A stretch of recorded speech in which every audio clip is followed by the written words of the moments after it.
একদম সাধারণ বেগুন, কিন্তু কয়েকটা বিশেষ মশলার সাথে যখন আচার স্টাইলে রান্না করা হয় তখন স্বাদটা হয়ে যায় একদম আলাদা। হালকা টক, মৃদু ঝাল আর দারুণ সুগন্ধ। ভাত, রুটি যে কোনো কিছুর সাথে জমে যায় অসাধারণভাবে। আজকে আমি দেখাবো কিভাবে খুব কম উপকরণে একেবারে ঘরের রান্নাঘরে বানিয়ে নিতে পারেন এই সুপার টেস্টি আচারি বেগুন রেসিপি। তো চলুন আর দেরি না করে শুরু করা যাক। প্রথমে আমি একটি বড় সাইজের বেগুন টুকরো করে কেটে নিয়েছি। এরপর এর ভিতর আধা চা চামচ লবণ দিয়ে দিলাম। এরপর এর ভিতর দিয়ে দিব আধা চা চামচ হলুদের গুঁড়া, আধা চা চামচ মরিচের গুঁড়া। এরপর সবকিছু একসাথে ভালোভাবে মাখিয়ে নিব। এমনভাবে মাখতে হবে যেন মশলাগুলো ভালোভাবে বেগুনের গায়ে লেগে থাকে। এরপর চুলায় একটি প্যান বসিয়ে তাতে সরিষার তেল নিয়ে নিব। এবার চুলায় তেল গরম করে নিব। তেল ভালোভাবে গরম হয়ে গেলে অর্ধেকটা বেগুন দিয়ে দিব। এ পর্যায়ে চুলার মিডিয়াম হিটে বেগুনগুলো ভালোভাবে উল্টে পাল্টে ভেজে নিব। বেগুন এক পিঠ ভালোভাবে ভাজা হয়ে গেলে অন্য পিঠ উল্টে দিব। তবে খেয়াল রাখতে হবে বেগুনগুলো যেন পুড়ে না যায়।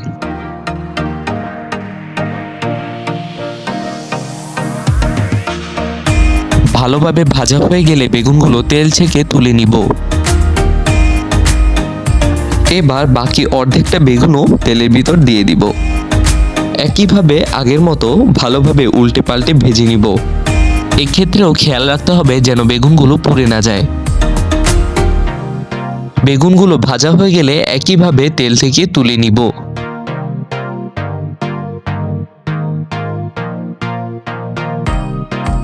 এরপর ওই একই তেলে আবার দিয়ে দিব দুটি শুকনো লাল মরিচ আর দুটো তেজপাতা।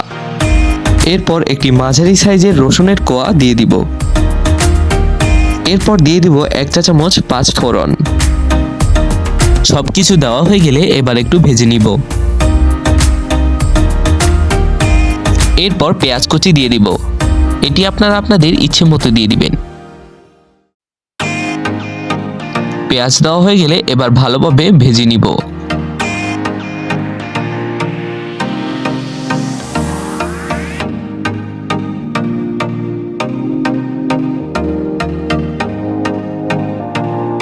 পেঁয়াজ ভাজা হয়ে গেলে এবার দিয়ে দিব এক চা চামচ আদা রসুন বাটা এবং এক চা চামচ পেঁয়াজ বাটা। এরপর ভালোভাবে ভেজে নিব।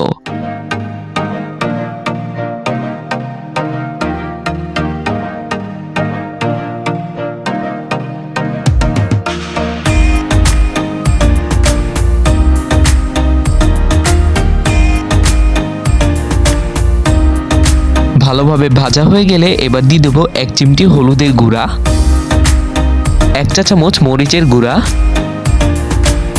এক চা চামচ ভাজা জিরার গুঁড়া এবং এক চিমটি গরম মশলার গুঁড়া। মশলাগুলো দেওয়া হয়ে গেলে এবার সামান্য একটু পানি দিয়ে দিব। এবার ভালোভাবে নেড়েচেড়ে ভেজে নিব। এ পর্যায়ে স্বাদমতো লবণ দিয়ে দিব। এরপর দিয়ে দিব তেঁতুলের কাঠ। তেঁতুলের কাঠ আপনারা আপনাদের ইচ্ছে মতো নিয়ে নেবেন। এরপর দিয়ে দিব স্বাদমতো চিনি। এবার মশলাগুলো ভালোভাবে কষিয়ে নিব।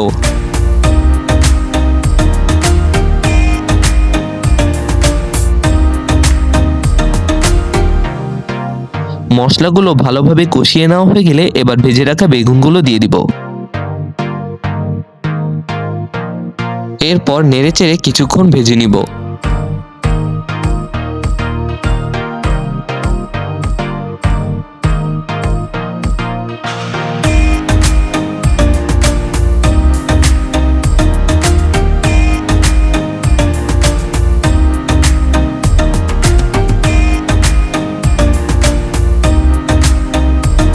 ভালোভাবে ভাজা হয়ে গেলে এবার চুলা থেকে নামিয়ে নিব। রান্না শেষ। এখন ধীরে ধীরে বেগুনগুলো মাটির হাঁড়িতে তুলে পরিবেশন করে নিব। ঘরের মতো সিম্পল ভাবে একদম আরাম করে খাওয়ার জন্য রেখে দিচ্ছি। আর রেসিপিটা ভালো লাগলে অবশ্যই লাইক, সাবস্ক্রাইব আর শেয়ার করবেন। এতক্ষণ সাথে থাকার জন্য অসংখ্য ধন্যবাদ। আবার দেখা হচ্ছে নেক্সট কোনো ভিডিও নিয়ে।